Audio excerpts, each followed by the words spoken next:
ప్రభునందు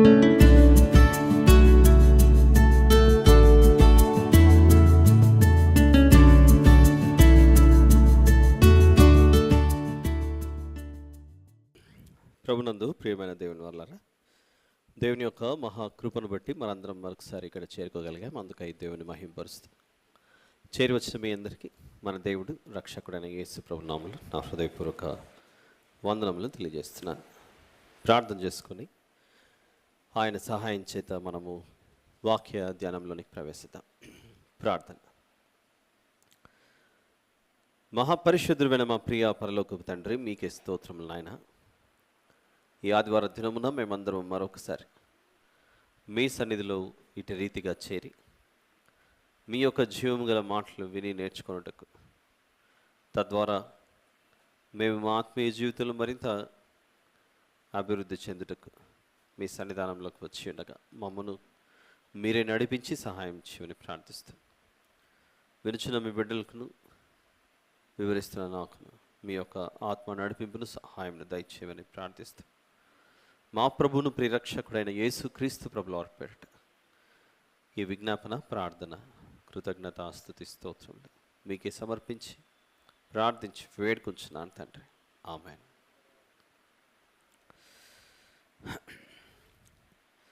ప్రియులారా, యోహాను సువార్త 15వ అధ్యాయం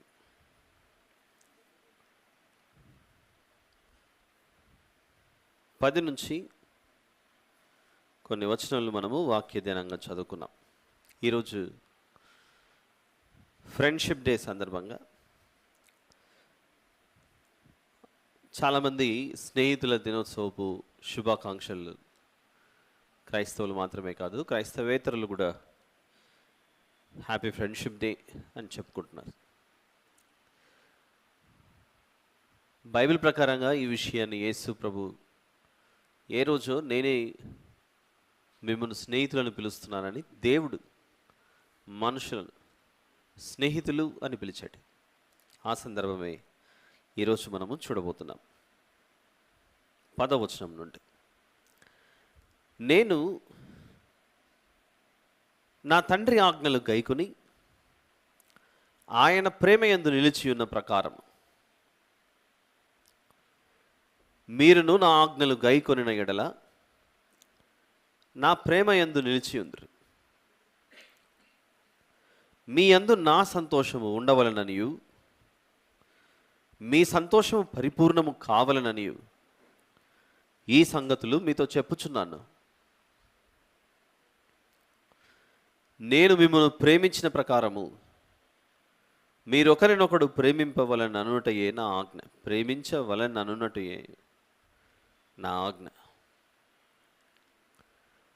తన స్నేహితుల కొరకు తన ప్రాణము పెట్టువాని కంటే ఎక్కువైన ప్రేమ గలవాడెవడను లేడు. నేను మీకు ఆజ్ఞాపించు వాటిని చేసిన ఎడల మీరు నా స్నేహితులయ్యుందురు.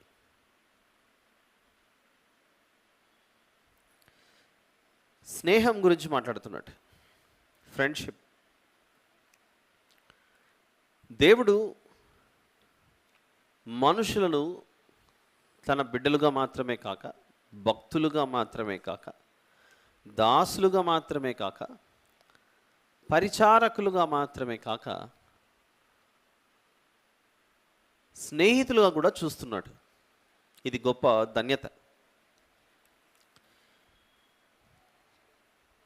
ఎందుకు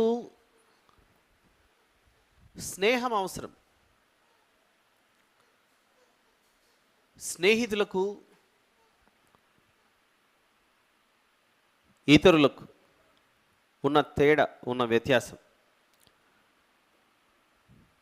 కొన్ని సందర్భాలలో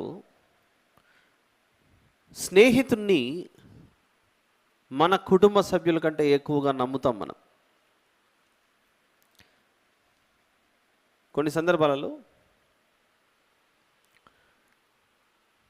ఎవరైనా ఇంట్లో తప్పిపోయారనుకోండి, స్కూల్కి వెళ్ళినటువంటి బిడ్డ ఇంకా తిరిగి రాలేదు, 8th క్లాస్ 9th క్లాస్ చదువుతున్నటువంటి కుమారుడు కనపడకపోతే వీడి గురించి తెలిస్తే ఎవరికి తెలియచ్చు అనే డౌట్ వస్తుంది ఫస్ట్ పేరెంట్స్కి. ఫ్రెండ్స్ తెలిసి ఉంటుంది. కారణం, స్నేహితులకు సాధారణంగా ఏది దాచిపెట్టం, సీక్రెట్స్ మెయింటైన్ చేయం. అన్నిటినీ చాలా ఎక్కువగా పంచుకుంటూ ఫ్యామిలీలో కూడా ఎవరితో చెప్పుకోలేని విషయాలు స్నేహితులతో చెప్పుకుంటాం. ఇక్కడ యేసు ప్రభు మనుషులను స్నేహితులు అని పిలుస్తున్నాడంటే ఆయన మనసు ఏమై ఉండవచ్చు? ఆయన వద్ద ఉన్నది ఏదీ దాచుకోనకుండా అన్నిటినీ బయలుపరచడం, తన స్నేహితులు ప్రమాదంలో ఉన్నారని గ్రహించినప్పుడు ఆయనే దిగి రావటం, మనుషులను దేవుడు స్నేహితులుగా చేసుకుంటాడు అనే సందర్భం. ఒకసారి సొదొమ గొమొర్రాల మీదికి దేవుడు ఉపద్రవాన్ని రప్పించే ముందు దేవుడు ఒక స్నేహితునిగా భావించిన అబ్రహాము గారితో జరిగిన సంభాషణను ఒకసారి ఆదికాండము 18వ అధ్యాయంలో చూద్దాం.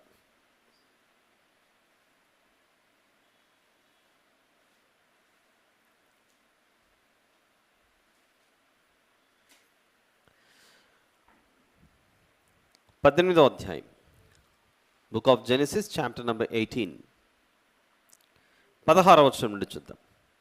అప్పుడు ఆ మనుష్యులు అక్కడ నుండి లేచి సొదొమ తట్టు చూచిరి. అబ్రహాము వారిని సాగనంపుటకు వారితో కూడా వెళ్ళెను. అప్పుడు యెహోవా, నేను చేయబోవు కార్యము అబ్రహామునకు దాచెదనా? నేను చేయబోయే కార్యాన్ని అబ్రహాముకి ఎలా దాస్తాను? నేను అబ్రహాం విషయంలో నా మంచి స్నేహితునిగా నేను ఎంచుకున్నాను. దేవుడు మనుషులతో స్నేహం చేస్తాడనేది వాక్యానుసారంగా అనేక సందర్భాలలో ఇలాంటివి మనకు కనబడుతూ వస్తాయి. ఇంకా మరికొన్ని విషయాలు. సమూయేలు మొదటి గ్రంథం,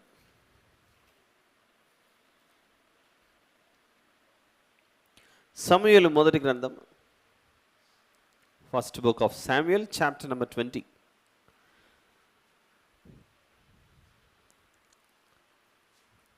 మంచి స్నేహితులకు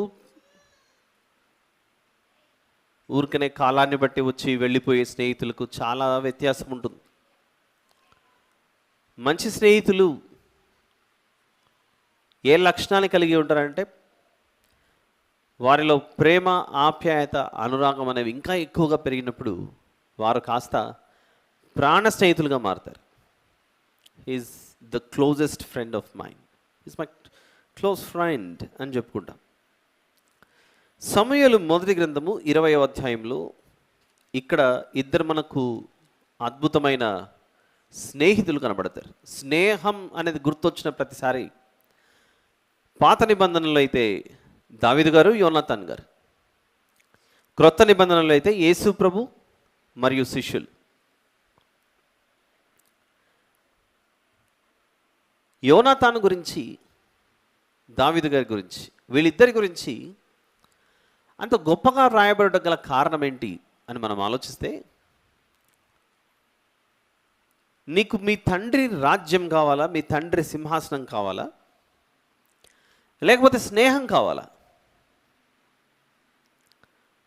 దావీదు గారి మీద పగ పెట్టుకొని, ద్వేషం పెట్టుకొని, దేవుడు దావీదు గారిని ఏర్పరచుకున్నాడు నా తర్వాత, దావీదును ఎంచుకున్నాడు నా తర్వాత అని పగపట్టిన సౌలు గారు ఎలాగైనా దావీదు గారిని అంతమొందించాలని, హతమార్చాలని ప్లాన్ చేసుకున్న విషయం మనకు కనబడుతుంది. ప్రణాళిక. సౌలు 1000 మందిని చంపాడు, దావీదు 10,000 మందిని చంపాడు. ఫిలిష్తీయులతో యుద్ధం జరిగినప్పుడు అని స్త్రీలు నాట్యమాడుచు గాన ప్రతిగానాలు చేసి ఆ యుద్ధంలో గెలుపును అలా ఆహ్వానించినప్పుడు నాకు 1000 అని చెప్పారు, దావీదుకు 10,000 అని చెప్పారు. ఇలాంటి కారణాలు ఎన్నో కక్షను పెంచుకున్నాడు సౌలు గారు.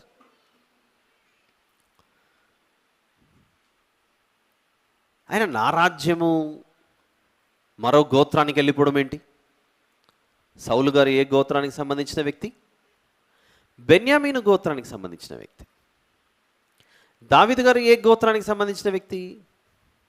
యూదా గోత్రానికి సంబంధించిన వ్యక్తి. యెషయి కుమారుడుగా జన్మించిన దావీదు గారు ఏ గోత్రానికి సంబంధించిన వ్యక్తి అని అంటే యూదా గోత్రం. సౌలు గారేమో బెన్యామీను గోత్రంలో నుండి వచ్చిన వ్యక్తి. ఒక గోత్రంలో నుండి రాజ్యం వెళ్ళిపోతుంది. అయినా తండ్రి కుమారుల relationship, father and son and friend and friend, తండ్రి కుమారుల బాంధవ్యం గొప్పదా, స్నేహితుల మధ్య బాంధవ్యం గొప్పదా అని ఈ ముగ్గురిని చూస్తే ఒకసారి, ఏ ముగ్గురిని? సౌలు గారు, యోనతాన్ గారు, దావీదు గారు. సౌలు గారికి యోనతాన్ గారికి ఉన్న బాంధవ్యం ఏంటంటే తండ్రి కుమారుల సంబంధం.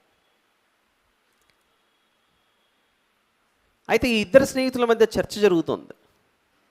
మీ నాన్న నన్ను చంపాలనుకుంటున్నాడు. అప్పుడు యోనతాన్ గారు అన్నారు, నో నో, అలాంటిది ఏముండదు. సరే, నువ్వు చెప్పినట్లు నిజమో కాదో నేను తెలుసుకుంటాను. కానీ నాకు కూడా తెలుసు, మా నాన్న చనిపోయిన తర్వాత రాజ్యం నీదే అని నాకు తెలుసు అని కుమారుడు మాట్లాడుతున్నాడు. ఒకవైపు తండ్రి, మరోవైపు కింగ్డమ్. ఈ రెండు ఒకవైపు ఉన్నాయి. కింగ్డమ్ అంటే రాజ్యం, రాజ్యం తండ్రి, ఈ రెండు ఒకవైపు. దావీదు గారితో స్నేహం మరోవైపు. అప్పుడు యోనతాను గారి ఎదుట రెండు పెట్టాడు దేవుడు. రాజ్యము మీ నాన్న రెండున్నారు. మీ నాన్న చనిపోతే రాజ్యం నీది. లేదా మంచిని నీవు కోరి నీ తండ్రిని నేను తిరస్కరించా, ఇప్పుడు ఇతన్ని ఎంచుకున్నాను అనే విషయాలు యోనతాన్ గారికి స్పష్టంగా అర్థమైనప్పుడు న్యాయం ఎటువైపు ఉంటే అటువైపు నిజమైన స్నేహం ప్రయాణం చేసింది. అన్యాయం జరుగుతున్నప్పుడు స్నేహం చేయకూడదు. న్యాయం ఎటువైపు ఉంటే అటువైపు స్నేహం చేయడం మంచిది. సరే, మా నాన్న నిన్ను చంపాలనుకుంటున్నాడని నువ్వు అంటున్నావు కదా, నిజమో కాదో నేను తెలుసుకుంటాను. అది 21వ అధ్యాయం 20వ అధ్యాయం సమూయేలు మొదటి గ్రంథం 20వ అధ్యాయం చూద్దాం. అది 12వ వచనం.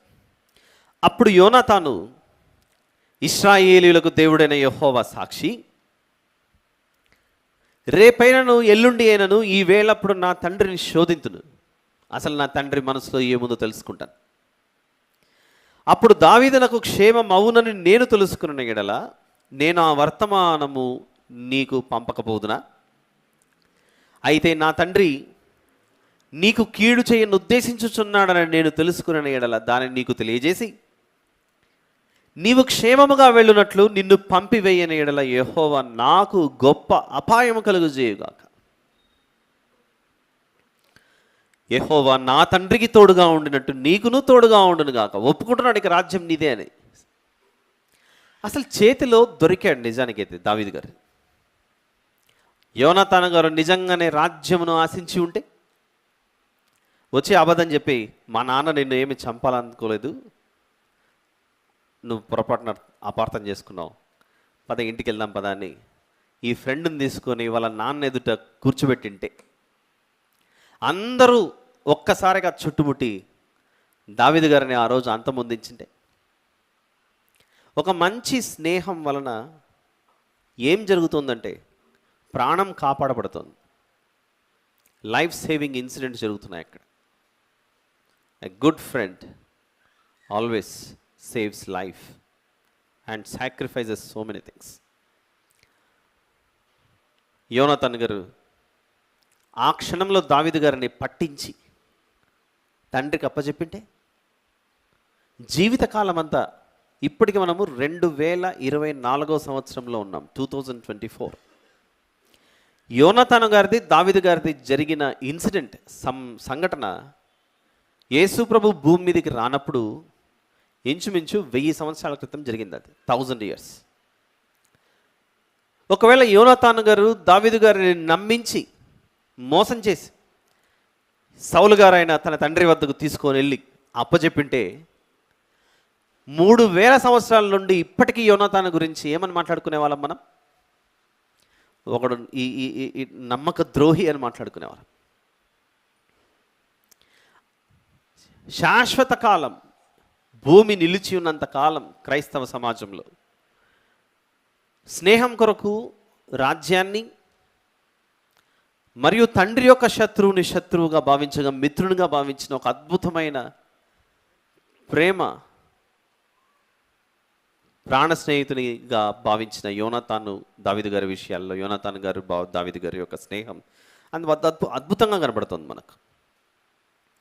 అయితే ఇక్కడ మనం గమనించాల్సింది, యోనాతాను గారేమో యూదా గోత్రం కాదు,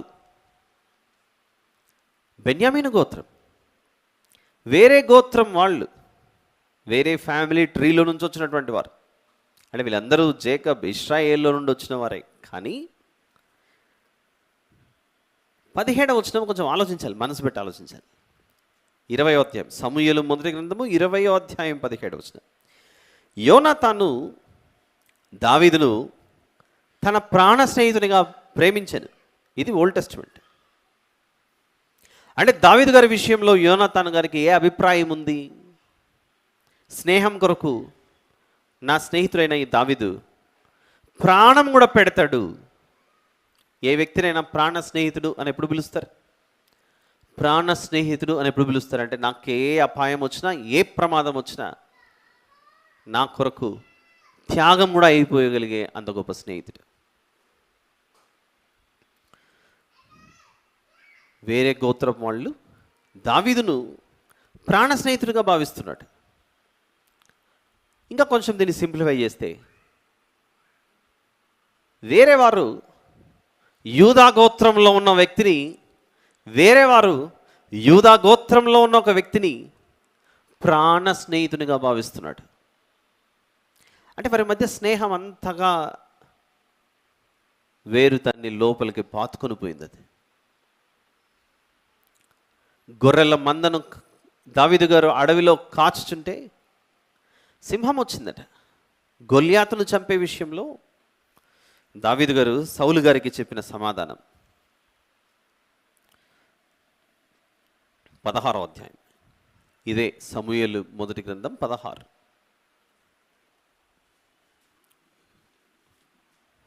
సమూయేలు మొదటి గ్రంథం 16 34వ వచనం. అందుకు దావీదు సౌలుతో ఇట్లా నేను, మీ దాసుడనైన నేను నా తండ్రి యొక్క గొర్రెలను కాయిచుండా సింహమును ఎలుగుబంటియును వచ్చి మందలో నుండి ఒక గొర్రెపిల్లను ఎత్తుకుని పోవచ్చుండగా నేను దానిని తరిమి చంపి దాని నోట నుండి ఆ గొర్రెను విడిపించి తిని. దావీదు గారు గొర్రెలను మేపుతుంటే ఒక సింహం వచ్చిందట. ఆ సింహం వచ్చి గొర్రెను పట్టుకోగానే దానిని తరిమి వేటాడి వెంటాడి మొత్తానికి సింహము నోటిలో నుండి గొర్రెను బయటికి తీశాడట. ఓ చిన్ని బాలుడు సింహంతో పోరాడి గొర్రెను రక్షించే ఆ సంఘటన ఊహించుకోండి ఒకసారి. అప్పుడప్పుడు తాగిన మైకంలో మతి స్థిమితం లేకుండా అప్పుడప్పుడు జూ పార్క్లోకి వెళ్ళి పడుతుంటారు. అప్పుడు యూట్యూబ్లో కనపడుతూ ఉంటుంది ఇలాంటివి. జూ పార్క్లో ఒకడు ఏ సింహం కమ్ అన్నాడట వచ్చి. ఆ సింహం అలా దగ్గరికి వచ్చింది, కేకలేస్తున్నారు, చుట్టూ ఉన్నవారు అరే చంపేస్తున్నారు చంపేస్తుంది. ఏ సింహం, అది సింహం అయితే నేను కొదమ సింహం అంటున్నాడు. జూ పార్క్లో దాని లోపలికి దిగేవాడు. పిచ్చి పనులు ఇవన్నీ. అయితే ఇక్కడ దావీదు గారి జీవితంలో నిజంగానే చోటు చేసుకుంది. ఇది ఓల్డ్ టెస్టిమెంట్. ఎందుకు దేవుడు 2 టెస్టిమెంట్లు పెట్టాడు? The old testament and the new testament. This a lot of comparison, typology and relationship. పాత నిబంధనకు క్రొత్త నిబంధనకు ఎంతో చాలా దగ్గర పోలిక, అద్భుతమైన వివరణ. ఒక బాలుడు, సింహం గొర్రెను పట్టుకుంది, సింహాన్ని వెంటాడాడు, దాన్ని కొట్టాడు, తన్ని తరిమాడు, గొర్రె నోట్లోంచి తీశాడు. ఇది దేవుని ఆత్మ యొక్క సహాయం చేత జరిగిన సంఘటన. ఇది ఏమి చూపిస్తుందనంటే, అదే దావీదు గారి వంశంలో నుండి కాలక్రమేణా ఓల్డ్ టెస్టిమెంట్ దాటుకొని న్యూ టెస్టిమెంట్కి వచ్చేసరికి, నూతన నిబంధనకు వచ్చిన తర్వాత మనుషులమైన మనము దేవుడు మనల్ని గొర్రెలు అని పిలుస్తుంటే, ఈ గొర్రెలు సాతానుడు గర్జించు సింహమై మనల్ని పట్టుకుంటే, పేతురు గారు రాసిన మొదటి పత్రికలో అపవాది సాతానుడు ఏం చేస్తున్నాడట, ఎవరిని మృంగుదునా అని వాడు గర్జించు సింహమై. 5వ అధ్యాయం పేతురు గారు రాసిన మొదటి పత్రిక 8వ వచనంలో, నిబ్బరమైన బుద్ధి గలవారై మెలకుగా ఉండుడి, మీ విరోధి అయిన అపవాది గర్జించు సింహము వలె ఎవరిని మృంగుతున్నా అని వెదకుచు తిరుగుచున్నాడు. సాతానుడు మనుషులైన మనలను ఈ విధంగా పట్టి బంధించుకొని తీసుకొని వెళ్ళిపోతుంటే, ఇలాంటి క్రూర మృగము నుండి విడిపించిన గొప్ప రక్షకుడే ఎవరైనా మన రక్షకుడైన యేసుక్రీస్తు ప్రభుల వారు. ఎవరి వంశంలో నుండి వచ్చాడు? యూదా గోత్రము మరియు అందులో ఉన్న దావీదు గారిలో నుండి. ఆ వరుస, ఆ లైన్ కనబడుతూ ఉంటుంది మనకు.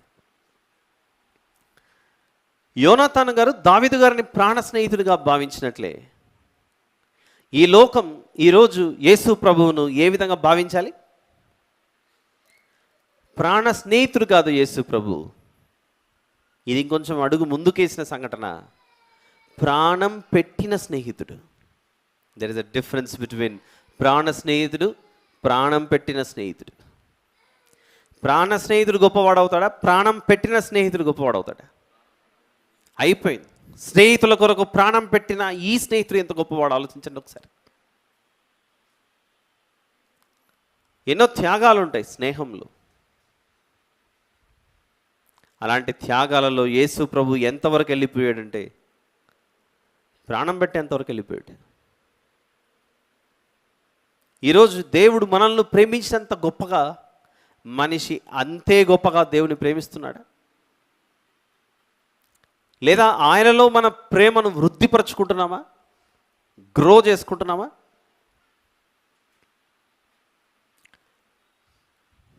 తన స్నేహితుడు ఏది కూడా దాచుకోకుండా అన్ని విషయాలు అన్నీ పంచుకుంటుంటాడు. యేసు ప్రభు అన్నిటినీ త్యాగం చేశాడు కనుకనే పుట్టినప్పుడు స్థలం లేదు, పెరిగినప్పుడు సొంతూరులో స్థలం లేదు. పుట్టినప్పుడు బేత్లెహేములో స్థలం లేదు కనుకనే వెళ్ళి పుట్టిన బిడ్డను తీసుకెళ్ళి పశువుల తొట్టిలో పెట్టారు. పెరుగుతున్న ఊరు నజరేతులో ఆయనను తలక్రిందులుగా వేసి పడేయాలనుకున్నారు. పుట్టిన తర్వాత ఉన్న దేశంలో చోటు ఉందా అంటే అది లేదు, ఐగుప్తుకు పారిపోవాల్సిన పరిస్థితి వచ్చింది. ఆయన పెరిగి పెద్దవాడై, నేను దావీదు సింహాసనం ముందు కూర్చోవలసిన వాడని దావీదు యెరూషలేములో తన సింహాసనాన్ని, పెద్ద ప్యాలెస్ని కట్టించుకొని, అక్కడ యెరూషలేము అనే మందిరం కూడా ఉంది కదా, దావీదు కుమారుడైన సొలొమోను కట్టించినది అని. ఆస్తి ఉన్న నగరానికి వస్తే, యెరూషలేము అనే పట్టణానికి వస్తే, అక్కడ యెరూషలేముకి వచ్చిన తర్వాత అక్కడ కూడా సిలువకు కొట్టి చంపేశారు. ఇంకా యెరూషలేములో జరిగిన సంఘటన మరింత భయంకరమైనది. భూమి మీద చోటు లేకుండా ఆకాశానికి భూమికి మధ్యలో వేలాడదీశారు సృష్టికర్తను. భూమి మీద పైకెత్తి ఆయనను ఎండిన మాంసమును కొందరు ఎండబెట్టుకొని తింటుంటారు. ఎండలో ఆరేసినట్లుగా ప్రభువును ఆ విధంగా సిలువ మీద కొట్టి మ్రాను మీద వేలాడదీసేశారు. అక్కడ పోనీ చనిపోయాడు సిలువ మీద. మన వారు ఎవరైనా మన ఇంటికి సంబంధించిన వారు కాలం చెల్లిస్తే వెళ్ళి వారికి సమాధి అనే స్థలమన్నా కొంటాం మనం. అక్కడ ఇవ్వాల్సిన మనీ ఇచ్చి, డబ్బు ఇచ్చి ఆ సమాధికి స్థలం కొంటాం. ఇంకెప్పటికీ వారిదే. కానీ ప్రభు విషయంలో పుట్టినప్పుడు పసికందును పెట్టడానికి స్థలం లేదు. ఆయన చనిపోయినప్పుడు సమాధిలో ఆయనను పెట్టడానికి కూడా సొంత సమాధి లేదు. మరి ఏమైంది? మనల్ని ధనవంతులుగా చేయడానికి ఆయన దరిద్రుడుగా మారిపోయాడు. దరిద్రుడు అంటే నా ఉద్దేశం ఏమీ లేనివాడుగా మారిపోయాడు. ధనం లేనివారు మనల్ని ధనవంతులుగా చేయుటకు ఆయన సమస్తాన్ని, ధనవంతుడు ఆయన మన కొరకు దారిద్ర్యమును అనుభవించాడు. ఇక్కడ దీనివలన ప్రేమ ఎట్టిదో తెలుసుకోవడానికి ఆయన మనకు నేర్పిస్తున్న మాటలు ఇవి. ఆలోచిద్దాం. మన గురించి విశాలమైన ఆలోచనలు కలిగి ఉన్నాడు కనుక మొదట ఈ సృష్టిని చేశాడు. దేవుని విషయంలో మనిషి కలిగి ఉండవలసిన ఆలోచన, ఈ లోకంలో మనం దేవుణ్ణి ప్రేమించే విధానంలో మన మనసు మారాలి.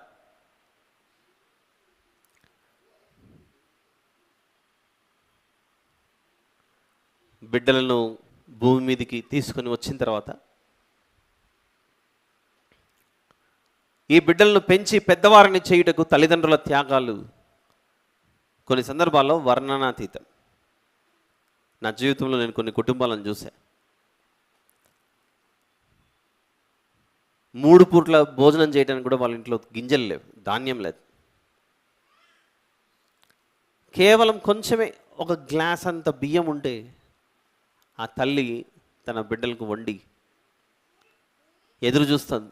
బిడ్డలు ఏమన్నా మిగిలిపెడితే వారు మిగిలిపెట్టిన దాంట్లోకి వచ్చి తిందామని. మంచి యవన ప్రాయంలో ఉన్న మగబిడ్డలు వాళ్ళు. యవన ప్రాయంలో ఉన్న మగబిడ్డలు సాధారణంగానే ఇక మనం చెప్పాల్సిన అవసరం లేదు. వండిన వంట అంతా తినేసి ఇంకా ఉందా అని అడుగుతున్నారు అమ్మని. తల్లి ఆలోచన ఏముంది అక్కడ? వీళ్ళిద్దరు తిన్న తర్వాత ఏమైనా మిగిలితే తిందాంలే అని ఎదురు చూస్తున్నారు. ఇవి తన కడుపులోనే దాచిపెట్టుకొని ఏమీ లేకపోయేసరికి ఆ రోజంతా పస్తుండి అలానే నీళ్లు తాగి పడుకుంటుంది తల్లి. ఇవి నేను ప్రత్యక్షంగా చూశా. ఎందుకు ఈ తల్లి ఇంత త్యాగం చేస్తుంది అక్కడ? ఎందుకమ్మా నీకు నీ బిడ్డలంటే అంత ప్రేమ అని ఒక పెద్ద ఆయన వచ్చి అడిగితే, నాకున్నది ఏమున్నాయండి, నాకు ఆస్తి ఏమీ లేదు, వారిద్దరైనా ఆస్తి, వారిద్దరైనా సొత్తు, వారి ఆకలితో ఉంటే నేను చూడలేనని చెప్పి ఈ తల్లి యొక్క త్యాగం. ఇలాంటిది 1 కాదు 2 కాదు. ఈ మధ్యకాలంలో మరొక వార్త ఎక్కువగా వినబడుతుంది, చూసాం కూడా. అది ఎగ్జాక్ట్గా దేశము ఏదో నాకు గుర్తులేదు, కానీ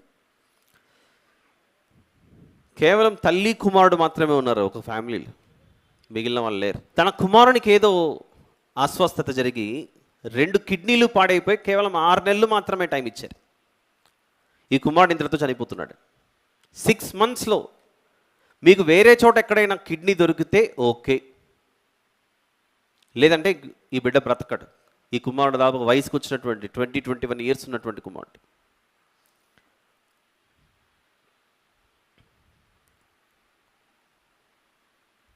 ఈ టైంలో ఈ 6 నెలలు ఎంతో ప్రయత్నం చేస్తున్నా ఎక్కడా దొరకట్లేదు. చివరికి డాక్టర్లు ఎన్నో వాటిని పరిశీలించిన తర్వాత ఒక్కటి బయటకు వచ్చింది. అదేంటంటే, బ్రతికున్న మీ తల్లి యొక్క కిడ్నీ తప్ప ఈ భూమి మీద ఎవరిది కూడా సెట్ అవ్వదు అని డిక్లేర్ చేసేసరికి ఆ బిడ్డకు చెప్పకుండా తల్లికి చెప్పారన్నమాట. ఎందుకంటే ఆల్రెడీ బిడ్డ చాలా ప్రమాదంలో ఉన్నాడు. ఈ విషయం తెలుసుకున్న తల్లి, అయితే అమ్మ ఈ వయసులో నీ వయసు ఇంచుమించు 65 సంవత్సరాలు దాటి వెళ్ళిపోయింది, నీవు ఉన్నటువంటి పరిస్థితి, ఉన్నటువంటి బాడీ వెయిట్, వీటన్నిటి విషయంలో నీవేమైనా తగ్గితే తప్ప సర్జరీ చేయలేము, లేదంటే 2 ప్రాణాలు పోతాయి. అప్పటికే మోకాళ్ళ నొప్పులు, రకరకాలైనటువంటి ఇబ్బందులతో ఆ తల్లి బాధపడుతుంటే ఈ వార్త రాగానే నా కుమారుని ఎలాగైనా బ్రతికించుకోవాలని అప్పుడు పని పట్టింది ఆవిడ. ఆ వయసులో ఉదయం లేస్తేనే జాగింగ్, ఉదయం లేస్తేనే వాకింగ్, అది కూడా ఎంత టైంలో కొట్టాలి ఈ బాడీ వెయిట్ లాస్ అవ్వటం. 6 నెలల్లో వేరే చోట నుండి కిడ్నీ వెతకడానికే 2-3 నెలలు గడిచిపోయి కేవలం 3 నెలలు 4 నెలలు మాత్రమే మిగిలి ఉంది. 30 కిలోల బరువు తగ్గాలి ఆవిడ. 30 కిలోల బరువు తగ్గితే తప్ప, అది కూడా ఆ టైంకి ఆవిడలో ఉన్న బీపీ, షుగర్లు అన్నీ, సాధారణంగా డయాబెటీస్ ఉంటే ఇలాంటి ప్రయత్నాలు చేయరు, కానీ ఏవేమి ఉన్నాయో చిన్న చిన్న బలహీనతలు అన్నీ తొలగించుకొని 30 కిలోల బరువు తగ్గితే తప్ప అవకాశమే లేదన్నప్పుడు వేటిని పట్టించుకోకుండా ఈ తల్లి అన్నిటినీ వదులుకొని ఆ వయసులో మొత్తానికి సర్జరీకి సిద్ధమై కుమారుని కిడ్నీ ఇవ్వగానే వాళ్ళిద్దరూ బ్రతికారు అక్కడ. చెప్పిన ఈ 2 సందర్భాలలో తల్లుల యొక్క త్యాగం ఎందుకు అని అంటే బిడ్డలను అంత ప్రేమించారు కనుక. ఇక్కడ కూర్చున్న మనందరికి కూడా ఇలాంటి పరిస్థితి ఒకవేళ భవిష్యత్తులో ఎదురైతే, గాడ్ ఫర్బిడ్ అలాంటి జరగకూడదని నేను కోరుకోవాలి. ఇలాంటి పరిస్థితులు ఒకవేళ పరీక్షతో యోబు గారిని పరీక్షించినట్లుగా మన జీవితంలో కూడా అలాంటి పరీక్ష ఎదురైతే మన మనసులేంటి, మన పరిస్థితులేంటి? తనకు పుట్టిన బిడ్డకు త్యాగం చేయటానికే జరిగిన ఆ సంఘటనే మనకంత గొప్పగా కనబడుతుంటే, ఈ భూమి మీద సమస్తమును చేసిన యేసు ప్రభువుకు మనమంటే ఎంత ప్రేమ ఉంటే, ఆయన గుండె నిండా మనల్ని నింపుకొని ఉంటేనే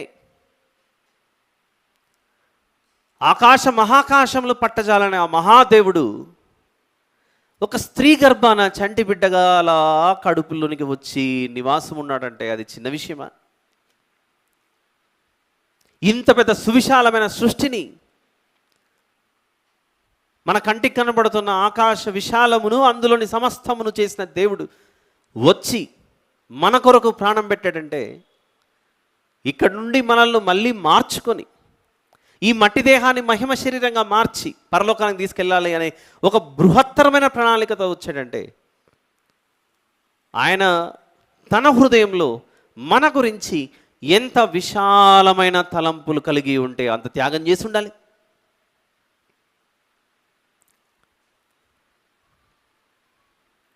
మనకు పుట్టిన బిడ్డలు పొరపాటున ఎవరైనా ఒకరు వచ్చి, 2, 3, 4 బిడ్డలు ఉన్నారనుకోండి, ఒకరు వచ్చి తండ్రితో ఒక మాట అంటున్నారు, నాన్న నేను నిన్ను నాన్న అని పిలవాలంటే నువ్వు నాకు కాలేజ్కు ఫీజు కట్టు, లేకపోతే నిన్ను నాన్న అనే ప్రసక్తే లేదు అని ఒక మాట అన్నాడు ఒకరోజు.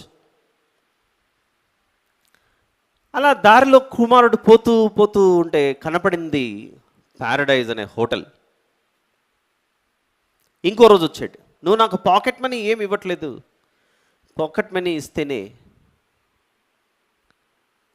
ఆ డబ్బుతో నేను నిన్ను నాన్న అని రెస్పెక్ట్ ఇస్తాను, గౌరవం ఇస్తాను. అలా ఇంకో కొంచెం గడిచింది.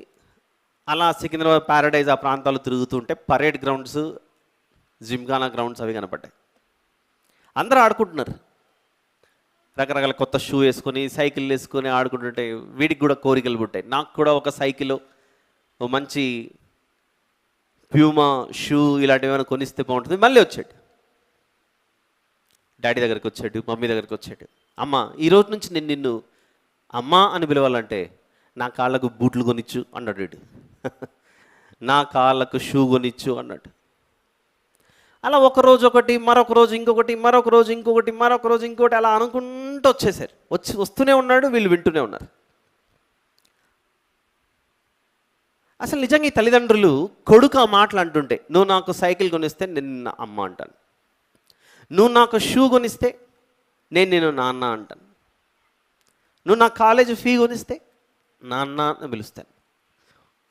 ఇలా ప్రతిసారి అంటుంటే వీరిద్దరికి ఒక డౌట్ వచ్చింది, అమ్మకు నాన్నకు. నన్ను అమ్మ అనాలన్నా నాన్న అనాలన్నా వీడిని కండిషన్స్ పెడుతున్నాడు కదా, ఒకసారి కూర్చొని మాట్లాడదాం. ఒరేయ్ ఇవన్నీ కొనివ్వకపోతే నువ్వు మమ్మల్ని ఏమని పిలుస్తావురా అన్నాడు. అప్పుడు వీడు నేను కూర్చున్న ప్లేస్లో గెట్ అవుట్ అంటాను అన్నాడు. ముందు గేడా ఇంట్లోంచి దాటండి, ఎవరు మీరు నా ఇంట్లో ఉన్నారా అనేది నేను అంటానని కొడుకు స్పందన ఇచ్చాడు. బాగుందా ఇది? ఇలాంటి వాడు ఉండడం బాగుంటుందా సమాజానికి? ఈరోజు మనిషి నిజమైన సృష్టికర్తతో సంబంధం అలానే పెంచుకుంటున్నాడు. ఏంటో తెలుసా? వస్తాం మందిరానికి, నా అప్పులు తీరిస్తే నేను దేవుడని నమ్ముతా. నాకు ఆరోగ్యం బాగలేదు, నువ్వు నన్ను స్వస్థపరిస్తే అప్పుడు నేను నిన్ను దేవుడని నమ్ముతా. వివాహమై ఇన్ని సంవత్సరాలు అయింది, బిడ్డలు లేరు, నువ్వు నాకు బిడ్డనిస్తే అప్పుడు నేను నిన్ను దేవునిగా అంగీకరిస్తా. ప్రస్తుతం నాకున్న పేదరికం, నేను ఏదైతే కావాలనుకున్నానో అవన్నీ నాకు నువ్వు దయచేస్తే అప్పుడు నేను నిన్ను దేవుడు అని నమ్ముతాను, లేకపోతే నమ్మేది లేదు. మనము జన్మనిచ్చిన బిడ్డలే, నువ్వు నాకు సైకిల్ కొనిస్తే నాన్న అంటాను, నువ్వు నాకు షూ కొనిస్తే నాన్న అంటాను, నువ్వు నాకు ఆ ప్యారడైజ్కి వెళ్ళి బిర్యానీ తినిపిస్తే నేను అమ్మ అంటాను అని పిలుస్తుంటేనే మనకు గుండె తరుక్కుపోతుంది. అసలు వీడిని ఈరోజు ఈ స్థాయి వరకు తీసుకురావడానికి నేను పడిన కష్టం ఎందుకు వీడికి అర్థం అవ్వట్లేదు? నా ప్రేమ ఎందుకు వీడికి అర్థం అవ్వట్లేదు? అందరితో పోల్చుకొని చుట్టూ ఉన్న వాళ్ళతో పోల్చుకొని వీడి కోరికలు తీరిస్తేనే నన్ను దేవుడు నన్ను తండ్రి అంటాడా, అమ్మ అంటాడా? ఈరోజు లోకంలో దేవుని వద్దకెళ్ళి నేను మొక్కుకుంటున్నాను, పూజ చేస్తున్నాను, లేకపోతే ఆ దేవుడిని వెంబడించాలనుకుంటున్నాను, ఇలాంటివెన్నో ఆయనకు ఆఫర్లు వేస్తుంటాం. త్వరలో ఇక మనం ఆగస్టులో ఉన్నాం, ఇంకా సెప్టెంబర్ అక్టోబర్ నుంచి మీరు సిటీలో తిరుగుతూ ఉండండి. ఎక్కడ చూసినా షాపింగ్ మాల్స్ దగ్గర రకరకాలైన ఆఫర్లు, 30% డిస్కౌంట్ అని ఒకరు అంటారు, బై వన్ గెట్ వన్ అనేది ఆఫర్లు ఇస్తారు, లక్కీ డ్రా అనేస్తారు. ఈ లక్కీ డ్రాలో గెలిస్తే కార్ మీదే అంటారు. వారి వద్దకు ఒక కస్టమర్ రావడానికి ఎన్ని స్ట్రాటజీస్, ఎన్ని ప్రణాళికలు, ఎన్ని ప్లాన్స్ వేసి కస్టమర్ని వాళ్ళ దగ్గర నడిపించుకుంటారు. ఆలోచించండి ఒకసారి. ఈరోజు నిజమైన దేవుణ్ణి సమాజానికి పరిచయం చేయడానికి బైబిల్ని ఉపదేశించేవారు కూడా, ఇదిగో దేవుడు నిన్ను స్వస్థపరచాలనుకుంటున్నాడు రండి, ఇదిగో దేవుడు మిమ్మల్ని ధనవంతులుగా చేయాలనుకుంటున్నాడు రండి, దేవుడు నిశ్చయముగా మీ రోగాలను తొలగించాలనుకుంటున్నాడు రండి. షాపింగ్ మాల్స్ దగ్గర డిస్కౌంట్ కూపన్లు పెట్టినట్లుగా, పెద్ద పోస్టర్లు పెట్టినట్లుగా ఇలాంటివి. అసలు మనం ఎవరో మనకు తెలియదు వాస్తవానికి. పుట్టక ముందు ఈ భూమి మీదకి మనం వచ్చాము అని అంటే ఆయన ఆలోచించాడు నువ్వు కావాలని. ఆయన స్వరూపమందు, ఆయన పోలిక చొప్పున ఈ మనిషి నాకు కావాలి అని ఆయన చేసుకున్నాడు. సమయాన్ని కేటాయించాడు. చూడుము నా అరచేతుల మీద నేను చెక్కి ఉన్నాను అని అంత ఆసక్తి తీసుకొని, అంత శ్రద్ధ తీసుకొని, మనకు రూపం ఇచ్చి, శ్వాసనిచ్చి, నడిపిస్తూ ఉండటానికి ఒక నివాసం, ఉండటానికి ఏదో ఒక ఆశ్రయం,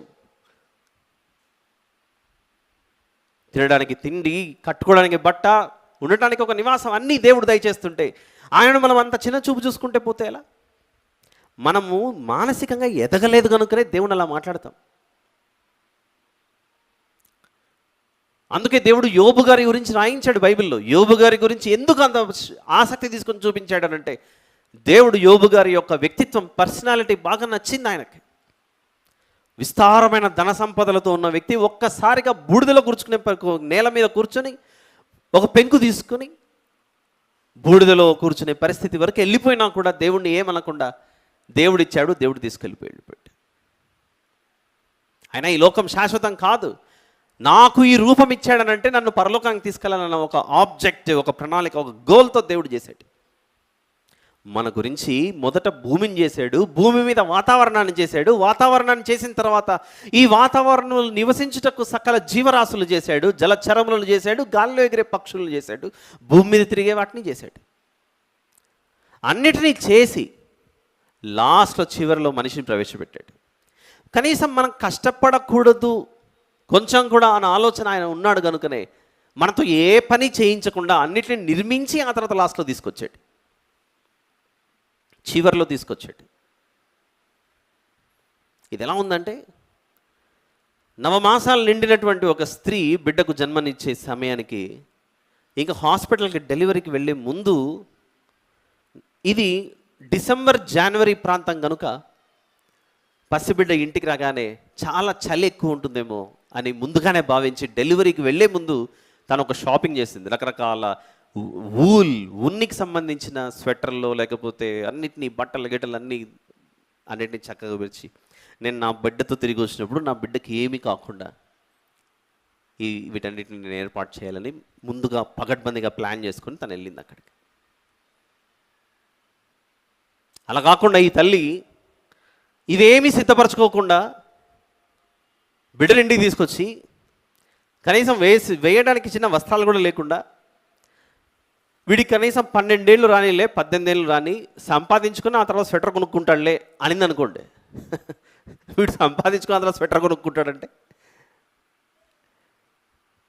ఆ బిడ్డ కొరకు ముందుగానే ఏర్పాట్లు ఎలాగైతే చేసి వెళ్తుందో ఈ స్త్రీ, ప్రేమించిన తల్లి, ప్రేమించిన తండ్రి మనల్ని ముందుగా చేసి మనతో రాళ్ళు రప్పలు మోయించలేదు. పలానా చోట నేను హిమాలయాలు పెట్టాలనుకుంటున్నా, మీరు బరువులు మోసుకొని వెళ్ళి ఐసుగడ్డలాడ పెట్టండి అని చెప్పలేదు దేవుడు.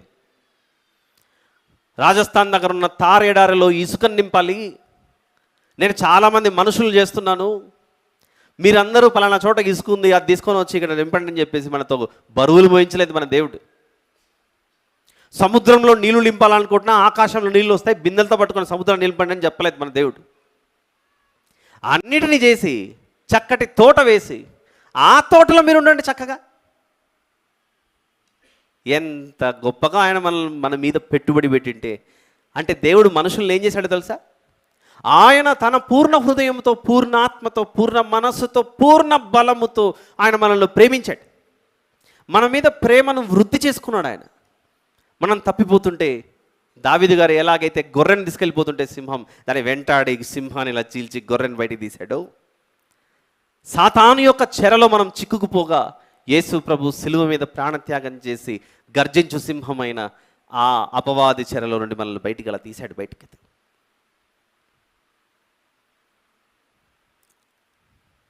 మన మీద అంత ప్రేమను పెంచుకుంటే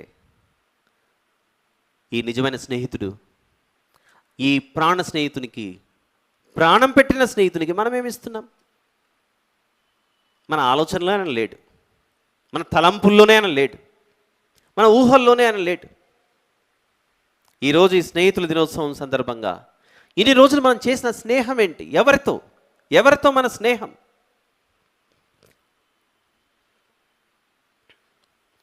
చాలా సందర్భాల్లో మనం ఒంటరిగా కూర్చున్నప్పుడు కొన్ని తలంపులు వస్తుంటాయి, ఆలోచనలు. ఏంటో తెలుసా? ఆలోచనలు, నా జీవితంలో నేను కొన్ని రాంగ్ డెసిషన్స్ తీసుకున్నాను, తప్పుడు నిర్ణయాలు తీసుకున్నాను, అందువల్లనే నా లైఫ్ ఇలా అయిపోయింది. My life has become like this because of my wrong decisions. Repent అవుతుంటాం.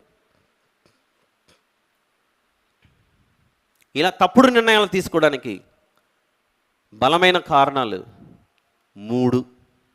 ఒకటి, మనకేదన్నా ఇబ్బంది కలిగినప్పుడు, నిర్ణయం తీసుకునే సమయం ఆసన్నమైనప్పుడు వెళ్ళి మనుషులను సంప్రదించుంటాం, ఇలా చేయడం కరెక్టా కాదా, ఇలా చేయడం కరెక్టా కాదా. రెహబాము అనే రాజు సొలొమోను గారి మరణానంతరం పెద్దల మాట వినకుండా తనతో పాటు పెరిగిన యవనస్తుల మాట విని రాజ్యాన్ని 2 భాగాలు చేసేసుకున్నాడు. మనం సంప్రదిస్తున్నటువంటి ప్రజలు సరైన వాళ్ళ కాదా? సరైన వాళ్ళు కాకపోతే మాత్రం మన బ్రతుకు భయంకరమే. ఇది మామూలుగా మాట్లాడుకునేది, స్లాంగ్లో మాట్లాడుకునేది. బ్రతుకు బస్ స్టాండే అంటారు మాట వినకపోతే. ఇక రెండవది, వేరే వాళ్ళు చెప్పిన మాటలు బట్టి మన జీవితాలను పాడు చేసుకోవడం మొదటి తప్పు. రెండవది, ఎవరి మీద ఆధారపడడం ఏంటి? My life, my rule, my principle. నేనే నిర్ణయాలు తీసుకుంటే ఇప్పుడు పెద్దోడిని అయిపోయాగా. ఇప్పుడు నేను పెద్దోడిని అయిపోయాను కనుక నా నిర్ణయాలు నా వ్యూవర్ చెప్పడానికి. నీకేం తెలియదు మమ్మీ, నీకేం తెలియదు డాడీ అని ఉంటారు. ఏమీ తెలియకుండా నీకు ఇన్ని రోజులు భోజనం పెట్టారా? ఏమీ తెలియకుండా నీకు ఇన్ని రోజులు నీళ్లు పోసారా? నీళ్ళు పోయబెట్టిన ఉద్దేశం, స్నానం చేయించారు, అవసరమైనప్పుడు అన్నీ ఇచ్చారు. నీళ్ళు పోయడంలో అర్థాలు వేరు. All right. ఇక మూడవది, వీడు నిర్ణయం తీసుకోడు, వేరే వారిని సంప్రదించడు, కానీ తప్పుడు మార్గంలో పోతుంటాడు. కారణం, సాతాను యొక్క ప్రేరేపణకు తలదించాడు, శోధనకు గురైపోయాడు. సాతానుడు ఏం కాదులే, ఒకసారి చుట్టూ ఇలా చూడు, ఎవరు లేరుగా, ఖాళీ చెప్పని. సాతాను యొక్క శోధన వల్ల ఈ మూడు నిర్ణయాల వలన మన జీవితాలను పాడు చేసుకున్నాం మనం. ఇక చేయకుండా విడిచిపెట్టింది ఏంటంటే, ఎవరిని సంప్రదించాలో వారిని సంప్రదించకపోవటం వల్ల. We have not grown our relationship and friendship with the lord Jesus Christ. అందుకే ఈరోజు ఈ స్నేహితుల దినోత్సవం సందర్భంగా ముగింపుకు వస్తున్నాం కనుక, యేసు ప్రభువుతో స్నేహాన్ని ఎలా పెంపొందించుకోవాలి, వృద్ధి చేసుకోవాలి, గ్రో చేసుకోవాలి. మీరు ఎంతో ఆసక్తితో నర్సరీకి వెళ్ళి ఒక చిన్న మొక్కను కొన్నారు, ప్లాంట్ చిన్నది, ఇంటి దగ్గర తెచ్చి పెట్టారు, నాటారు. ఆ చిన్ని మొక్క మీద మనకు ఎంత ఆలోచన ఉంటుందంటే, నేను కొన్నాను ఇష్టపడి, దీనికి నీళ్లు పోస్తూ ఉంటాను. ఏ ఆలోచనతో మీరు ఆ మొక్కను తెచ్చుకుంటారు? రోజు అది కాస్త కూస్తో పెరగాలని. మీరు తెచ్చినప్పుడేమో 4 పచ్చటి ఆకులు ఉన్నాయి. ఒక 5 రోజుల తర్వాత ఆ 4 కాస్త ఎల్లో కలర్లో మారాయి. ఆ ఎల్లో కాస్త ఇంకో 4 రోజులకి బ్రౌన్ కలర్లో మారాయి. మీరు సంతోషిస్తారా? ఎండిపోతుంది మొక్క. అయితే ఆ 4తో పాటుగా ఇంకొక 2 పచ్చవి 6 అయ్యాయి, 6 నుంచి ఇంకొక 10 అయ్యాయి. చిరునవ్వు అందరికి చేసి చూపిస్తారు, 10 రోజుల క్రితం ఇది తెచ్చా, అప్పుడే చూడండి ఎన్ని మొలకలు వచ్చాయని. చిన్న మొక్క విషయంలో ఆసక్తి, మన ఎడ్యుకేషన్. ఒకడు 7th క్లాస్ అయిపోయింది, నెక్స్ట్ ఎక్కడికి వెళ్ళాలి? ఎక్కడికి? ఎవరైనా జీవితంలో ఈరోజు నేను విజయవంతంగా 7th క్లాస్ పాస్ అయ్యాను, ఇప్పుడు నేను 6th వెళ్ళాలనుకుంటున్నాను ఆలోచిస్తాను. 7 పాస్ అయ్యాను విజయవంతంగా, 6కి వెళ్ళాలని ఆలోచిస్తారా చెప్పండి? విజయవంతంగా నేను డిగ్రీ పూర్తి చేశాను, ఇప్పుడు నేను తిరిగి 9వ తరగతి చదవాలనుకుంటున్నాను అని అనుకుంటారా చెప్పండి? డీగ్రో అవ్వడానికి ఎవరు ఇష్టపడరు. అంతో ఇంతో సంపాదించుకున్నాక కొంచెం ఫిక్స్డ్ డిపాజిట్ వేసుకుందామని బ్యాంకుకి వెళ్ళి ఫిక్స్డ్ డిపాజిట్ వేశారు. ఒక 10,000 ఏదో వేశారు. ఒక 6 నెలల తర్వాత వెళ్ళి చూశారు, ఆ 10,000 కాస్త 4,000 అయింది. ఎంతైంది? మామూలుగా ఉంటుందా వాతావరణం? నిన్ను నమ్మి, నీ బ్యాంకు నమ్మి 10,000 ఫిక్స్డ్ డిపాజిట్ చేస్తే 4,000 తయారైంది. ఏమనుకుంటున్నారు మీరు? అది రచ్చ. అదే 10,000 6 నెలల తర్వాత మీరు వెళ్ళి చూస్తే 16,000 అయింది. అమ్మా! బ్యాంక్ మేనేజర్ దగ్గరికి వెళ్ళి థ్యాంక్ యూ సార్, మీరు చాలా బాగా చేశారు. ప్రతి మనిషికి జీవాన్ని దయచేసే దేవుడే అయితే, దేవునితో ఈరోజు మన రిలేషన్షిప్ గ్రో అవుతుందా, డీగ్రో అవుతుందా? డీగ్రో అంటే తగ్గిపోవటం, గ్రో అంటే పెరగటం. ఎలాగో మనం తెలుగు, ఇంగ్లీష్, హిందీలో ఈ మధ్య పాటలు పాడడం స్టార్ట్ చేశాం కనుక, how to grow our relationship, how to grow our friendship with God. ఇప్పుడు గ్రో అనే ఇంగ్లీష్ పదానికి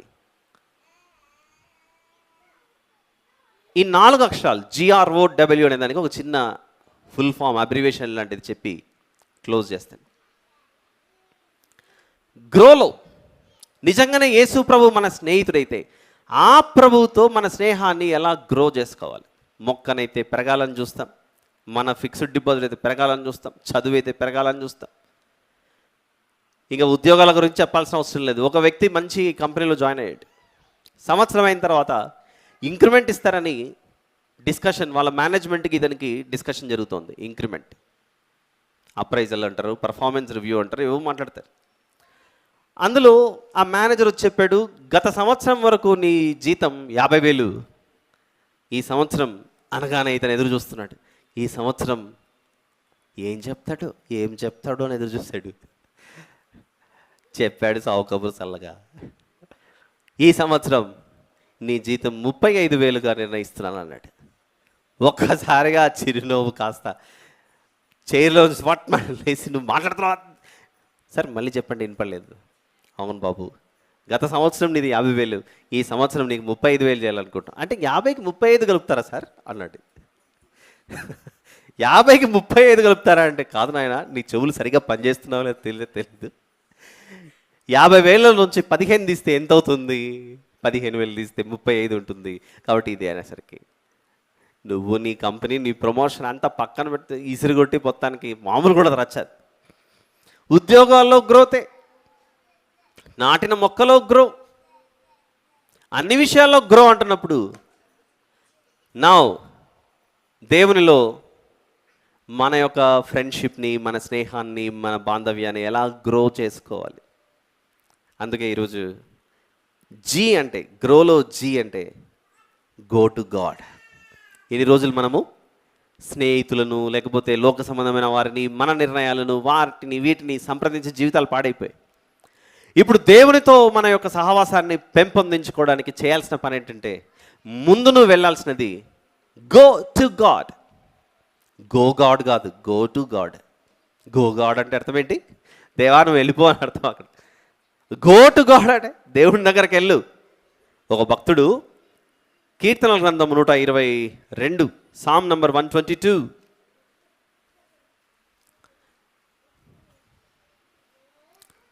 మొదటి వచనం, యెహోవా మందిరమునకు వెళ్ళుదమని జనులు నాతో అనినప్పుడు నేను సంతోషించి తిని. యెహోవా మందిరమునకు వెళ్ళుదమని జనులు నాతో అనినప్పుడు నేను సంతోషించి తిని. సినిమాకి వెళ్దాం రా, షికార్కి వెళ్దాం రా, పార్క్కి వెళ్దాం రా, షాపింగ్కి వెళ్దాం రా అని పిలిస్తే సంతోషం లేదట దావీదు గారి వద్ద. దావీదు గారికి ఏదంట సంతోషం? పదండి వెళ్దాం దేవుని మందిరానికి అని ఎవరు పిలుపునిచ్చారట. యెహోవా మందిరమునకు వెళ్ళుదమని జనులు నాతో అనినప్పుడు నేను సంతోషించి తిని. పదండి దేవుని దగ్గరికి వెళ్దాం. Go to God. మనమందరము గ్రో అనే దాంట్లో ఫ్రెండ్షిప్, దేవునితో ఫ్రెండ్షిప్ ఎలా మనము గ్రో చేసుకోవాలి. గ్రో చేయాలంటే అప్పుడప్పుడు కాలేజీలు, డ్యూటీలు అన్నీ అయిపోయిన తర్వాత ఇంకా ప్రత్యేకంగా రిటైర్ అయిపోయిన వాళ్ళు కూడా సాయంత్రం అయితేనే వాళ్ళ కొన్ని జాయింట్ పాయింట్స్ ఉంటాయి. టీ జాయింట్ అని, లేకపోతే ఇంకొక పాయింట్ అని. గ్రామాల్లో అయితే ఊరు బయట ఒక చెట్టు, లేకపోతే వారు ఊరి మధ్యలోనో ఒక రచ్చబండ లాంటిది వేసుకొని అందరూ కూర్చొని వాళ్ళు అట్లా ఇట్లంట పెద్ద ఆయన ఎద్ద ఆయన ఇది మాట్లాడుతూ పోతుంటారు ఇంక ముచ్చటంతా. అట్లా స్నేహం కొరకు మనం అక్కడికక్కడికి వెళ్తుంటాం. కొందరైతే క్లబ్బులకి వెళ్తుంటారు, మరికొందరు కెఫేకి వెళ్తుంటారు కాఫీ తాక్కుంటూ అందరం ముచ్చట పెట్టుకోవడానికి. కానీ దావీదు గారికి పిలుపు అందిందట, యెహోవా మందిరానికి వెళ్దామంటే. జీవితంలో ఒక్కరన్నా పిలిచారు నన్ను దేవుని మందిరానికి వెళ్దామని. పదండి వెళ్దాం, అక్కడికి వెళ్ళి పాటలు, గాన ప్రతిగానాలతో దేవుని స్తుతిద్దామని. Go to God. గ్రోలో గో టు గాడ్. నెక్స్ట్ ఉన్న లెటరే ఆర్. ఆర్ అంటే రోడ్డు మీద రోమియోలాగా తిరగటం కాదు, రోడ్డు మీద రోమియోలాగా. ఆర్ అంటే జీ నుండి ఆర్కి ట్రాన్స్ఫర్ అయ్యే ముందు go to God and ask him. R అంటే remove your sin. Go to God and ask him to remove your sin. GROWలో ఎందుకు అడగాలి? మన హెల్త్ బాగాలేదనుకోండి, హాస్పిటల్కి వెళ్తాం. హాస్పిటల్కి వెళ్ళి డాక్టర్ గారితో, డాక్టర్ చాలా రోజులైంది నేను మిమ్మల్ని చూడక, ఇప్పుడే వచ్చాను, మన ఇద్దరం కలిసి బయట ఐస్ క్రీమ్ పార్లర్కి వెళ్దామా అని అంటామా డాక్టర్తో? అనం. నా బాడీలో ఈ సమస్య ఉంది, కొంచెం నా రోగాన్ని, నా వ్యాధిని తీసేయండి అని అడుగుతాం. దేవుని దగ్గరికి వెళ్ళి దేవుని అడగాలి, ఈ భూమి మీద నాకున్న రోగాన్ని ఎవరు తీయలేకపోతున్నారు, నువ్వొక్కడివే ప్రభువా ఉన్నది. ఎందుకంటే నీ జన్మ అవతారమే ఈ భూమి మీద రావడానికి గల కారణం, నా పాపముల నుండి నన్ను రక్షించడానికి నువ్వు వచ్చావు. మత్తయి సువార్త 1వ అధ్యాయం 21వ వచనం. మత్తయి సువార్త, gospel of Matthew chapter number 1 verse number 21. ఆమె ఒక కుమారుని కనును, తన ప్రజలను వారి పాపముల నుండి ఆయనే రక్షించును గనుక ఆయనకు యేసు అను పేరు పెట్టుదు అనను. ఆయన దేని నుండి రక్షిస్తాడట? సర్వమానవాళిని, తన ప్రజలను వారి పాపముల నుండి ఆయనే రక్షించును. Let us all go to God and ask him to remove our sin. R అంటే ఏంటి? Remove our sin. Remove my sin my lord. Yes, I'm ready అంటాడు ఆయన. ఏ భేదము లేదు, అందరూ పాపము చేసి దేవుడిని గ్రహించే మహిమను పొందలేకపోతున్నారు. పాపం వలన వచ్చు శాలరీ. శాలరీ అంటే ఏంటి? శాలరీ అంటే జీతం. పాపం చేస్తే వచ్చే శాలరీ ఏంటి? మనకు జీతం జీతం అని విని విని అలవాటైపోయింది ఆ మాట. నెలంతా కష్టపడ్డారండి, 1వ తేదీ వచ్చింది, శాలరీ తీసుకుని జీతం తీసుకోండి అని వాళ్ళు ఇస్తారు కంపెనీలలో. దేవుడు ఏర్పాటు చేసిన శాలరీ, జీవితాంతం బాగా కష్టపడ్డావునైనా పాపం పండించుకున్నావు బాగా, నా దగ్గర మంచి శాలరీ ఉంది తీసుకో అని చెప్పేసి డెత్ అనే శాలరీ ఇస్తాడు. ఎందుకది? పాపము వలన వచ్చు శాలరీ డైమండ్ కాదు, death. What? Death, death, death. Go to God and ask him to remove అంటే తీసివేయటం, తొలగించడం. గ్రో అంటే వృద్ధి చేసుకోవటం. ఎలా వృద్ధి చేసుకోవాలి? ఉన్న రోగాన్ని తొలగించుకోవాలి. జీ అండ్ ఆర్ చెప్పండి. జీ అంటే ఏంటి? Go to God. ఆర్ అంటే ask him to remove our sin. Next ఉన్న అక్షరమే ఓ. ఓ ఆరెంజ్ కాదు, ఓ అంటే. ఓ అంటే ఒబీడియన్స్ టు గాడ్. చూద్దాం అది. యోహాను సువార్త 14. జీకి ఒకటి చూపించా, ఆర్కి ఒకటి చూపించా. జీకి ఏం చూసాం మనం? యెహోవా మందిరమునకు వెళ్ళుదామని జనులు నా తనినప్పుడు నేను సంతోషించి let us go to God and his temple అని పిలిచారట. వెళ్ళేం చేయాలి? అక్కడికి వెళ్ళి we should confess our sin. నా పాపమును క్షమించు అని అడగాలి. క్షమించి ఏం చేయాలి? తొలగించు ప్రభువా నా పాపమును, రిమూవ్ మై సిన్ లార్డ్ అని అడగాలి. రిమూవ్ చేసిన తర్వాత ఇంకెవరి మాట వినాలి?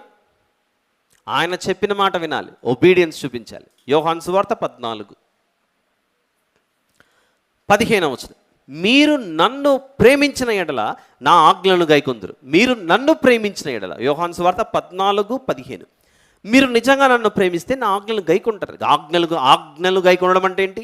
ఆయన చెప్పాడు, మనము వాటికి విధేయత చూపించాలి. Obedience to God. ఇప్పుడు సెంటెన్స్ చూడండి ఎంత బ్యూటిఫుల్గా వస్తుందో. Go to God and ask him to remove your sin. From there on show your obedience to God. నీ విధేయతను చూపించు. ఇక మిగిలిన మరో అక్షరమే లాస్ట్ది ఏంటి? W. W means worship him. Yohanu సువార్త 4. Worship him. Go to God and ask him to remove your sin. Ask అనడం కంటే it is good to plead at his feet. ఆయన పాదాల దగ్గర వేడుకొని నన్ను క్షమించు. ఆ తర్వాత విధేయత చూపిస్తూ జీవితకాలం అంతా let us worship the true God, నిజమైన దేవుడు. That is grow. ఎందుకు గ్రో? ఫ్రెండ్షిప్. ఎందుకు దేవునిలో మనం అలా స్నేహాన్ని వృద్ధి చేసుకోవాలి అని అంటే, లోక సంబంధమైన వాటి విషయంలో, అన్నిటి విషయంలో మనకు ఆశ ఉంది, నేను పెరగాలని. ఇందాక ఈ ఎగ్జాంపుల్స్ ఎంత నవ్వులాటగా ఉంది మనకైతే. నిజంగా అయితే నవ్వుకోవడానికి. 10th క్లాస్ పాస్ అయ్యి మళ్ళీ 6th క్లాస్ చదవాలనుకుంటున్నానంటే ఎంత భయంకరంగా ఉంది అది. నేను ఒక మొక్కను తెచ్చినప్పుడు 4 ఆకులు ఉన్నాయి పచ్చగా, ఇప్పుడు 2 అయ్యాయి, ఎల్లుండికి ఒకటే ఉంటుందేమో అంటే ఇష్టం ఉండదు. అది పెట్టిన 10,000 6 నెలల తర్వాత ఒక 1,000 రూపాయలు అయిందా ఫిక్స్డ్ డిపాజిట్. బ్యాంక్ మేనేజర్ వెళ్తే అంతే, నువ్వు పెట్టింది అట్లాంటిది, నీ పెట్టుబడి అలా ఉంటుంది, నీ పెట్టుబడి అలా ఉంది, అందుకే ఇట్లా ఏడ్చింది. ఇది మన ఆత్మీయ జీవితం యొక్క పెట్టుబడి, ఇన్వెస్ట్మెంట్. దేవునితో మనము రోజు రోజుకి దాన్ని పెంచుకుంటున్నామా? దేవునితో తగ్గించుకొని సాతానుతో మనం గ్రో చేసుకుంటున్నామా? దేవుని దగ్గర డీ గ్రో, సాతానుతో గ్రో. సాతానుతో 100% డిగ్రో అండ్ దేవునితో గ్రో. యోహాను సువార్త 4:24 వర్షిప్. దేవుడు ఆత్మ గనుక 4:24. యోహాను సువార్త 4:24 దేవుడు ఆత్మ గనుక ఆయనను ఆరాధించువారు ఆత్మతోనూ సత్యముతోనూ ఆరాధింపవలెనను. Let us worship our God with all our spirit, soul and truth.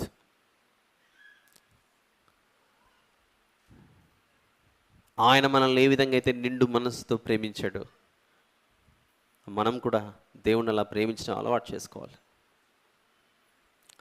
దేవుని ప్రేమించడం తెలియాలంటే ముందు ఆయన ఎవరో తెలియాలి. I will tell you. ఒక చిన్న ఎగ్జాంపుల్ చెప్తా. నాకు మోడీ గారు తెలుసండి అన్న, నరేంద్ర మోడీ గారు. అప్పుడు మీరు అంటారు, మీకే కదా మాకు తెలుసు అంటారు. మీరు అంటారా అన్నారు? ఖచ్చితంగా అంటారు. సరే, ఈరోజు మైక్ పట్టుకొని మోడీ గారు తెలుసు అన్నారు కదా. మేము ఒకసారి అపాయింట్మెంట్ ఏదో విధంగా ఆయన ఛానల్ పెట్టుకొని అపాయింట్మెంట్ తీసుకొని, మీకు శాంసన్ గారు తెలుసా అని మోడీ గారిని మీరు ఎవరో వెళ్ళి అడిగారు. ఆయన ఒక్క క్షణం ఇలా ఆగి మళ్ళీ చెప్పారు, శాంసంగ్ గారు తెలుసా? అవునండి, నా మొబైల్ ఫోనే శాంసంగ్, తెలుసు నాకు, అది నా మొబైల్ ఫోన్ అంటాడు. మళ్ళీ ఫోన్ గురించి కదండి మీకు శాంసంగ్ గారు తెలుసా? వాడేవాడు అంటే అనే పరిస్థితి అక్కడ. ఎవరైనా తెలీదు అంటే నాకేమో తెలుసు ఆయన మోడీ గారు, ఆయనకేం తెలియదు. ఇప్పుడు ఇంకొక సినారియో చెప్తా. నాకు మా అమ్మ అంటే ఎవరో తెలుసండి అన్నా నేను మీతో. మా భార్య అంటే ఎవరో నాకు తెలుసండి అని నేను అన్నా. I know my wife, I know my mother అన్నా నేను. ఇప్పుడు తెలుసు, ఐ నో అనే విషయంలో నాకు వారి గురించి కానీ వారికి నా గురించి కానీ మొదట చెప్పిన మోడీ గారిది నాలో ఎక్కువ తెలిసి ఉంటుందా, ఇక్కడ ఎక్కువ తెలిసి ఉంటుందా? ఇటువైపే. కారణం, వీరితో నాకు సన్నిహిత సంబంధం ఉంది కనుక, చాలా దగ్గర సంబంధం ఉంది కనుక, ఎంతో ఆప్యాయతతో అనురాగంతో ప్రేమానుబంధంతో ముడివేసుకున్న బంధం ఇది. కానీ మొదట చెప్పిన ఎగ్జాంపుల్, దేశానికి నాయకుడు, అందరికి తెలిసినట్లే నాకు తెలుసు. ఇక్కడ కూర్చున్న మనల్ని కూడా దేవుడు ఈరోజు మీరు ఉత్తర ప్రత్యుత్తరాలుగా యోహాను సువార్తలోని చివరి అధ్యాయం చదివారు. మీరు లేరుగా అప్పుడు, ఉన్నాను దారిలో మీతో, శరీరాన్ని బట్టి దూరం ఉన్నా మీ మధ్యలోనే ఉన్నా. అప్పుడు యేసు ప్రభు ఒక ప్రశ్న వేస్తాడు పేతురు గారిని, పీటర్. యోహాను సువార్త ఉత్తర ప్రత్యుత్తరాలుగా చివరి అధ్యాయం చదివారుగా. 15వ వచనం, వారు భోజనం చేసిన తర్వాత యేసు సీమోను పేతురును చూచి, యోహాను కుమారుడైన సీమోను, వీరికంటే నీవు నన్ను ఎక్కువగా ప్రేమించున్నావా అని అడుగగా అతడు, అవును ప్రభువా, నేను నిన్ను ప్రేమించున్నానని చెప్పి, నేను ప్రేమించున్నానని నీవే ఎరుగుదువని ఆయనతో చెప్పాను. తర్వాత 16వ వచనం, మరలా ఆయన పేతురు గారిని తీసుకొని, ఇదిగో యోహాను కుమారుడు అయిన సీమోను, నన్ను ప్రేమించున్నావా? ఎన్నోసారి అడిగాడు? రెండవసారి, నన్ను ప్రేమించున్నావా? అయిపోయింది. తర్వాత 17వ వచనం, మూడవసారి ఆయన, యోహాను కుమారుడైన సీమోను, నన్ను ప్రేమించున్నావా? నేనంటే నీకు ఇష్టమా అని మొదటిసారి, ఇష్టం ప్రభు, ప్రేమ. మళ్ళీ రెండోసారి అడిగాడు, ప్రేమించున్నాను ప్రభు. మళ్ళీ మూడోసారి అడిగాడు,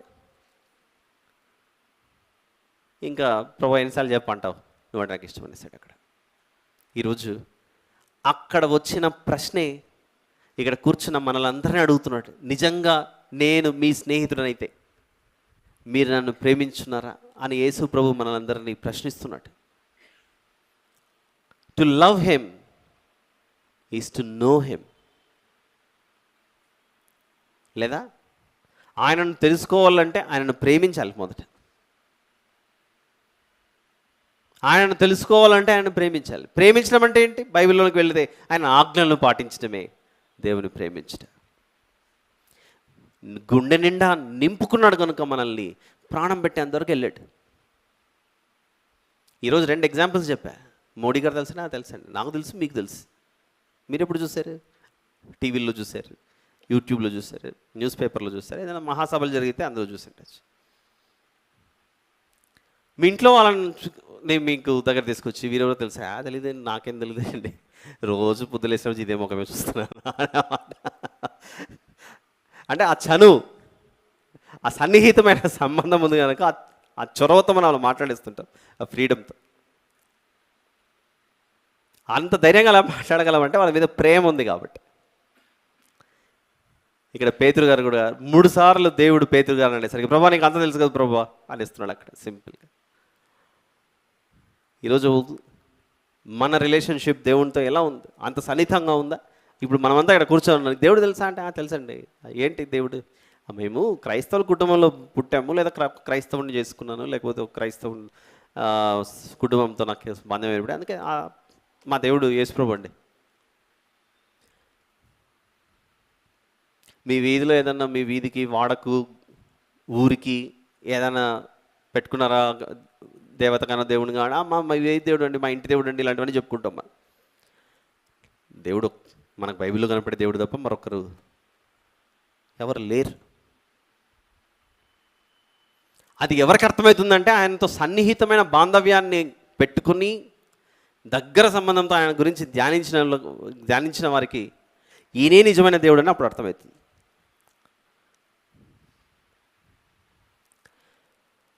కాబట్టి ఈరోజు ఇక్కడ కూర్చున్న మనందరినీ దేవుడు ఇదే ప్రశ్న యోహాను సువార్తలో, నన్ను ప్రేమించున్నావా? నిజంగా చెప్పగలమా? అవును ప్రభు, నువ్వు అంటే నాకు ఇష్టం, నేను ప్రేమిస్తున్నాను. అలాగైతే నేను చెప్పిన ఆజ్ఞలన్నీ ఏమయ్యాయి అని అడిగాడు అనుకోండి. ఏ ఆజ్ఞ ప్రభు, ఏం చేయమంటావు? నాకు ఏ ఆజ్ఞ గుర్తులేదు, ఎక్కడ పోయిందో ఏమో. నాకు ఒకటే తెలుసు, వాగ్దానం చేశాం మా స్కూల్లో, India is my country, all India ఒక్కటి తెలుసు నాకు. బైబిల్లో ఏం చెప్తున్నా నాకు ఏం తెలియదు అని అంటే వచ్చేద్దాం వాక్య ధ్యానంగా. ఈరోజు యోహాను సువార్త 15 ముగించుకుందాం. 10వ వచనం నుండి, నేను నా తండ్రి ఆజ్ఞలు గైకొని ఆయన ప్రేమయందు నిలిచి ఉన్న ప్రకారము మీరును నా ఆజ్ఞలు గైకొని ఎడల నా ప్రేమయందు నిలిచి ఉంటారు. మీ యందు నా సంతోషము ఉండవలననియు మీ సంతోషము పరిపూర్ణము కావాలననియు ఈ సంగతులు మీతో చెప్పుచున్నాను. నేను మిమ్మల్ని ప్రేమించిన ప్రకారం మీరు ఒకరినొకడు ప్రేమించవలని నన్నుటయే నా ఆజ్ఞ. తన స్నేహితుల కొరకు తన ప్రాణము పెట్టువానికంటే ఎక్కువైన ప్రేమ గలవాడెవడను లేడు. నేను మీ కొరకు ఈ విధంగా ప్రాణం పెట్టడానికి వచ్చాను. నేనే.